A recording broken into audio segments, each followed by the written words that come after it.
Enggak masuk surga, padahal mati dalam perang jihad, dalam perang sabil.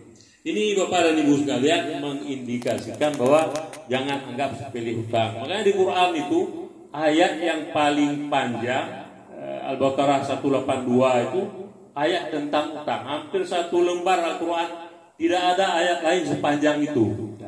Begitu pentingnya. Disuruh tulis, kalau nggak ada harus ada 2 orang saksi, nggak ada saksi laki-laki, 1 laki-laki 2 perempuan. Tapi dalam praktek kita kan nggak lakukan itu. Nah, Ibu dan Bapak yang berbahagia, itu kewajiban pertama. Kewajiban kedua adalah memenuhi wasiatnya kalau almarhum itu berwasiat.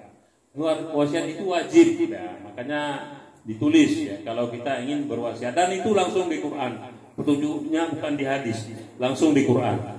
Bapak dan Ibu sekalian, kemudian yang ketiga, berdoa untuknya. Nah, makanya Ibu dan Bapak yang berbahagia, ini penting bukan hanya untuk ahlul riba, tapi untuk kita semua.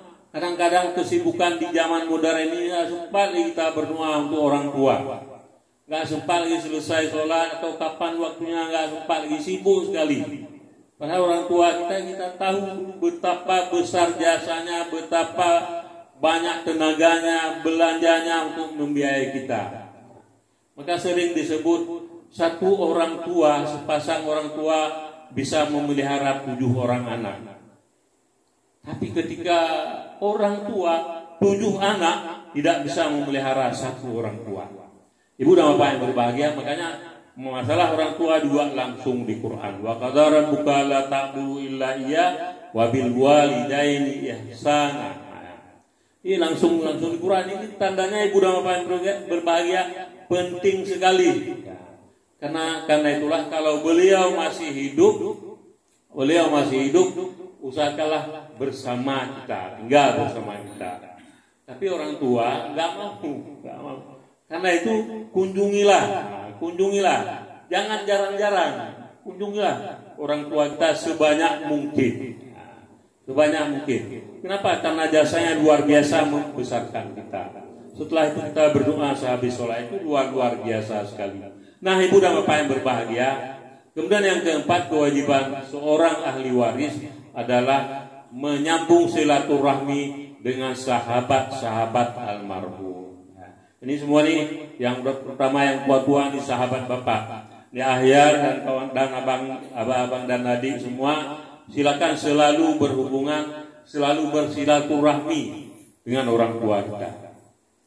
Pernah Umar bin Khattab sedang naik kendaraan bersama sahabatnya, tiba-tiba beliau turun, beliau cium salah seorang tua di situ, dan beliau lama sekali ngobrol. Ketika ditanya orang, kenapa Anda berbuat seperti itu? Ini adalah sahabat orang tua saya. Ketika bertemu dengan sahabat orang tua, maka saya seakan-akan kembali bertemu dengan orang tua saya.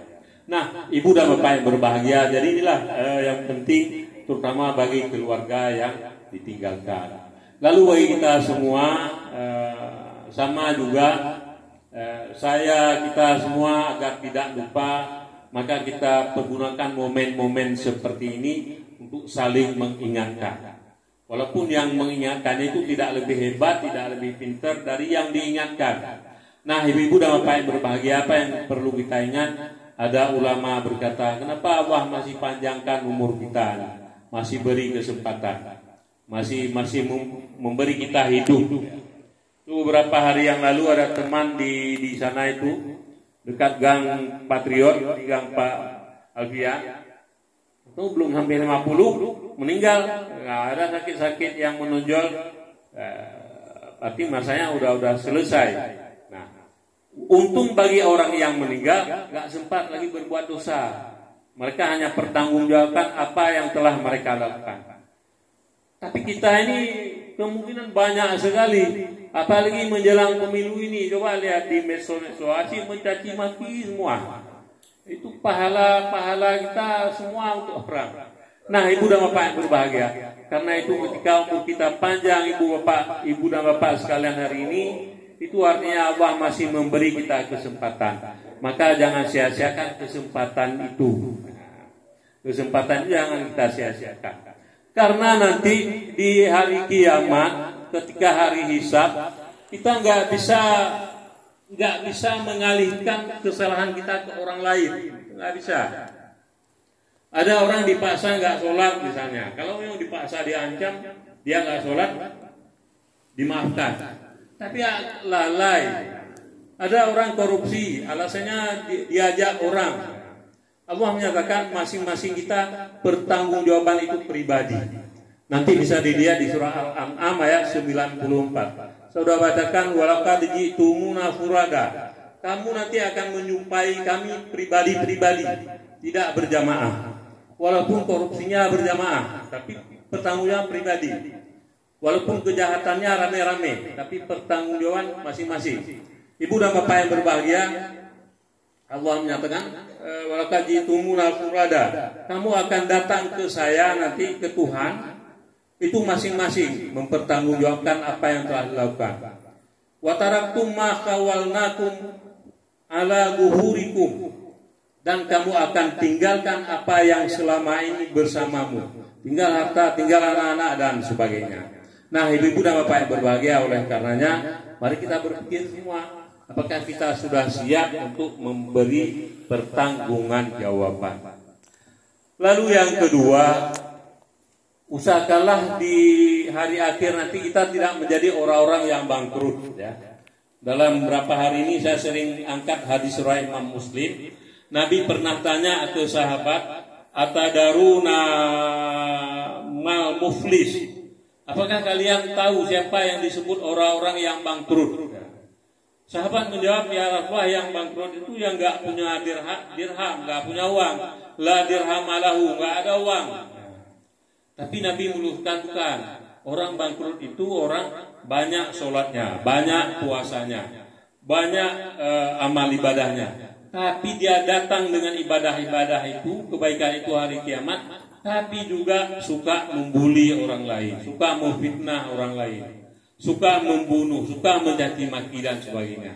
Lalu pahala orang yang banyak ibadah tadi diambil oleh Allah, diberikan kepada korbannya. Fa'in funiyat, kalau itu belum imbang, kata Nabi, ibu dan bapak yang berbahagia, maka dosa korbannya diambil oleh Allah, diberikan kepada orang lain. Kita banyak ibadah, tapi malah dosa lawan kita akan diberikan kepada kita. Nah, karena itulah mari kita harus hati-hati, jangan sampai seperti itu. Walaupun kita kepingin sekali, apalagi ini di musim politik ini, kadang-kadang tangan kita kepingin aja nulis, kepingin aja membuli dan sebagainya. Tapi karena kita Muslim, kita tahan. Kita harus pahami, ibu dan bapak yang berbahagia, semua orang ada kelemahan, ada kelebihan. Nah, ibu dan bapak yang dirahmati Allah. Lalu yang terakhir, sukalah memberi bantuan. Ya, sukalah membantu. Hari ini sudah nafsi sekali, sudah egois sekali. Ya. Bayangkan ada orang jualan, kalau kita nggak beri tempat dia, parkir pun nggak boleh di depan tokonya. Ada kelewatan, sudah sangat nafsi. Tapi diingatkan, orang Islam tidak seperti itu. Wa ta'awanu 'alal birri wa taqwa. Kita selalu dianjurkan untuk saling bantu-membantu. Walaupun yang kita bantu, kita yakin mungkin nggak bisa membantu kita, tapi itu harus kita lakukan. Ibu dan bapak yang berbahagia, karena orang mati nanti di kuburan itu minta hidup lagi, bukan untuk sholat, bukan untuk ibadah, tapi untuk membantu orang lain. Ya, membantu orang lain. Allah menyatakan, wa anfiqu mimma razaqnakum min qabli ayyatiya ahadakumul maut. Nanti ada orang, kata Allah, bersedekahlah, membantulah sebelum kamu didatangi oleh maut. Kalau sudah didatangi oleh maut, sudah mati, nanti dia berkata, Rabbi laula akhartani ila ajalin qarib. Ya Allah, tundalah kematianku sebentar saja. Untuk apa? Fa'asaddaka, untuk bersedekah, untuk membantu.